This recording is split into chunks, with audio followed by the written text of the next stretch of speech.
আসসালামু আলাইকুম। শুরুতেই জানিয়ে দেব হাতে থাকা গুরুত্বপূর্ণ সংবাদ শিরোনাম। ভারত পাকিস্তান সীমান্তে গোলাবর্ষণ চলছে, দুমুখের মুখোমুখি সংঘর্ষ।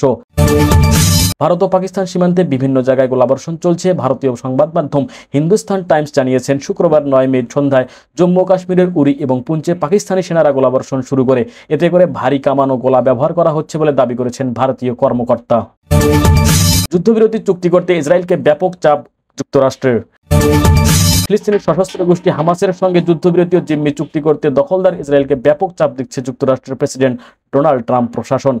ইসরায়েলি সংবাদ মাধ্যম হাতেরাত শুক্রবার 9 মে গোপন একটি সূত্রের বরাত দিয়ে জানিয়েছে, যুক্তরাষ্ট্র ইসরায়েলকে হুমকি দিয়েছে যদি তাদের নির্দেশনা অনুযায়ী হামাসের সঙ্গে তারা যুদ্ধবিরতি ও জিম্মি চুক্তি না করে তাহলে ইসরায়েলকে একা ছেড়ে দেওয়া হবে বলে মন্তব্য করেছেন। এদিকে ভারতে গতকাল 300 থেকে 400 টার্কিশ ড্রোন দিয়ে হামলা চালায় পাকিস্তান, দাবি দিল্লির। গতকাল বৃহস্পতিবার রাতে পাকিস্তান ও ভারতের বিভিন্ন জায়গায় 300 থেকে 400 ড্রোন পাঠিয়েছে বলে দাবি করেছে ভারত। দেশটির সামরিক বাহিনীর মুখপাত্র কর্নেল সোফিয়া কুরেশি শুক্রবার এক সংবাদ সম্মেলনে এ তথ্য জানান। ড্রোনগুলো জম্মু কাশ্মীরের শ্রীনগর, রাজস্থানের জয়সালমার এবং পাঞ্জাবের পাঠানকোটে পাঠানো হয়েছে বলে দাবি করেন তিনি। গাজায় ইসরায়েলি বর্বরতা চলছে, নিহত আরও 106 ফিলিস্তিনি। ফিলিস্তিনের অবরুদ্ধ গাজা ভূখণ্ডে ইসরায়েলি হামলায় একদিনে কমপক্ষে আরও 106 ফিলিস্তিনি নিহত হয়েছেন। আহত হয়েছেন আরও প্রায় 4 শতাধিক। এতে করে অবরুদ্ধ এই উপত্যকাটিতে নিহতের মোট সংখ্যা প্রায় 52,800 জনে পৌঁছে গেছে। এছাড়া গত 18 মার্চ গাজায় নতুন করে ইসরায়েলি হামলা শুরু হওয়ার পর থেকে 2650 জনেরও বেশি ফিলিস্তিনি নিহত হয়েছেন। এক প্রতিবেদনে এই তথ্য জানিয়েছে বার্তা সংস্থা আনাদুলু। সর্বশেষ জানিয়ে দেব, ভারত পাকিস্তান সংঘাত আমাদের কোনো বিষয় নয় বলে মন্তব্য করেছেন যুক্তরাষ্ট্র। দক্ষিণ এশিয়ার পারমাণবিক অস্ত্রধারী দুই দেশ ভারত ও পাকিস্তানের মধ্যে উত্তেজনা এখন তুঙ্গে। হামলা পাল্টা হামলায় বাড়ছে বৃহত্তর সংঘাতের ঝুঁকি। এমন অবস্থায় ভারত পাকিস্তানের মধ্যকার সংঘাত আমাদের কোনো বিষয় নয় বলে জানিয়েছেন যুক্তরাষ্ট্র। মার্কিন ভাইস প্রেসিডেন্ট জেডি ভ্যান্স এই মন্তব্য করেছেন। শুক্রবার 9 মে তথ্য জানিয়েছে সংবাদ মাধ্যম টিআরটি গ্লোবাল। এতক্ষণ শুনছিলেন সংবাদ শিরোনাম, এবারে জানিয়ে দেবো বিস্তারিত। তার আগে অনুরোধ থাকবে, কে কোথা থেকে ভিডিওটি দেখছেন অবশ্যই কমেন্ট করে জানিয়ে দেবেন। চলুন জেনে নেওয়া যাক বিস্তারিত। ভারত ও পাকিস্তান সীমান্তের বিভিন্ন জায়গায় গোলাবর্ষণ চলছে। ভারতীয় সংবাদ মাধ্যম হিন্দুস্তান টাইমস জানিয়েছে, শুক্রবার 9 মে সন্ধ্যায় জম্মু ও কাশ্মীরে উরি এবং পুঞ্চে পাকিস্তানি সেনারা গোলাবর্ষণ শুরু করে। এতে ভারী কামান ও গোলা ব্যবহার করা হচ্ছে বলে দাবি ভারতীয় কর্মকর্তা। পাকিস্তানের এই হামলার জবাবে ভারতও পাল্টা হামলা চালাচ্ছে বলে প্রতিবেদনে বলা হয়েছে। এখন পর্যন্ত পাকিস্তানের গোলায় 16 ভারতীয় নিহত হয়েছে বলে দাবি করেছে সংবাদ মাধ্যমটি। এর আগে আজ শুক্রবার ভারত জানান, গতকাল পাকিস্তান 300 থেকে 400 ড্রোন দিয়ে জম্মু কাশ্মীর সহ বিভিন্ন জায়গায় হামলা চালিয়েছে, যা সফলভাবে প্রতিহত করা হয়েছে বলে দাবি করেছে তারা। তবে পাকিস্তানের দাবি করেছে তারা ভারতে কোনো হামলা চালায়নি। এদিকে কূটনৈতিক কাজে লাগিয়ে ভারতের সঙ্গে উত্তেজনা বন্ধ হওয়ার জন্য অপেক্ষা করবে পাকিস্তান, কিন্তু কূটনীতি ব্যর্থ হলে ভারতে পাল্টা হামলা চালানো হবে বলে জানিয়েছেন পাকিস্তানের এক কর্মকর্তা। পারমাণবিক শক্তিধর দুই দেশের উত্তেজনার প্রশমনে যুক্তরাষ্ট্র, সৌদি আরব অন্যান্য দেশগুলো চেষ্টা চালিয়ে যাচ্ছে। পাক এক কর্মকর্তা মার্কিন সংবাদ মাধ্যম সিএনএনকে শুক্রবার বলেছেন, পাকিস্তান কূটনৈতিক সুযোগ দিচ্ছে। তিনি অভিযোগ করেন, গতকাল ভারত দাবি করেছিল পাকিস্তান তাদের 15টি শহরে মিসাইল ছুড়েছে, যা সত্যি নয়। এর মাধ্যমে ভারত হাইপ তোলার চেষ্টা করছে বলে দাবি তাদের।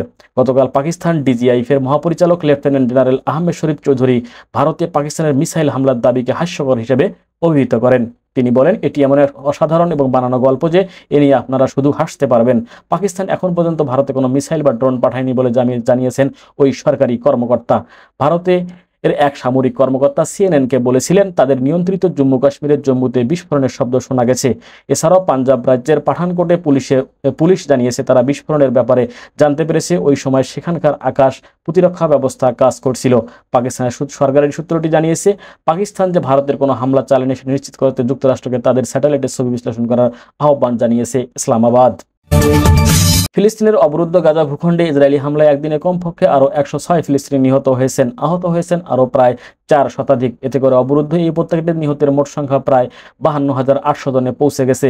এছাড়া গত 18 মার্চ গাজায় নতুন করে ইসরায়েলি হামলা শুরু হওয়ার পর থেকে 2650 জনের বেশি ফিলিস্তিনি নিহত হয়েছেন বলে বৃহস্পতিবার এক প্রতিবেদনে এই তথ্য জানিয়েছে বার্তা সংস্থা আনাদুলু। বার্তা সংস্থাটি বলছে, গাজা উপত্যকায় গত 24 ঘন্টায় ইসরায়েলি হামলায় কমপক্ষে আরও 106 ফিলিস্তিনি নিহত হয়েছেন, যার ফলে 2023 সালের অক্টোবর থেকে ইসরায়েলের গণহত্যামূলক আগ্রাসনে ভূখণ্ডটিতে মোট মৃতের সংখ্যা বেড়ে 52,760 জনে পৌঁছেছে বলে বৃহস্পতিবার গাজার স্বাস্থ্য মন্ত্রণালয় জানিয়েছে। মন্ত্রণালয়ের এক বিবৃতিতে বলা হয়েছে, গত 24 ঘন্টায় ইসরায়েলি আক্রমণে আরও 367 জন আহত হয়েছেন। এর ফলে সংঘাতের শুরু থেকে আহতের সংখ্যা বেড়ে 1,19,264 জনে পৌঁছেছে। অনেক মানুষ এখনো ধ্বংসস্তূপের নিচে রাস্তায় পড়ে থাকলে উদ্ধারকারীরা তাদের কাছে পৌঁছাতে পারেননি। দীর্ঘ 15 মাস সামরিক অভিযানের পর যুক্তরাষ্ট্র ও আন্তর্জাতিক সম্প্রদায়ের চাপে গত 19 জানুয়ারি গাজায় যুদ্ধবিরতিতে সম্মত হয় ইসরায়েল। তারপর 2 মাস গাজায় কম বেশি শান্তি বজায় ছিল, কিন্তু গাজা থেকে সেনা প্রত্যাহারের প্রশ্নে হামাসের মতানৈক্যকে কেন্দ্র করে মার্চ মাসের তৃতীয় গত সপ্তাহ থেকে ফের গাজায় বিমান হামলা শুরু করে ইসরায়েল। স্বাস্থ্য মন্ত্রণালয়ের তথ্য অনুসারে গত 18 মার্চ গাজায় নতুন করে শুরু হওয়া ইসরায়েলি বিমান হামলায় এখন পর্যন্ত 2650 জনেরও বেশি ফিলিস্তিনি নিহত এবং আরও 7200 জনেরও বেশি মানুষ আহত হয়েছেন। ইসরায়েলের বর্বর এই হামলা চলতি বছরের জানুয়ারির কার্যকর হওয়া যুদ্ধবিরতি চুক্তি ভেঙে দিয়েছে। জাতিসংঘের মতে ইসরায়েলের বর্বর আক্রমণের কারণে গাজার প্রায় 85% ফিলিস্তিনি বাস্তুচ্যুত হয়েছিলেন। এছাড়া অবরুদ্ধ এই ভূখণ্ডে অধিকাংশ অবকাঠামো ক্ষতিগ্রস্ত বা ধ্বংস হয়ে গেছে।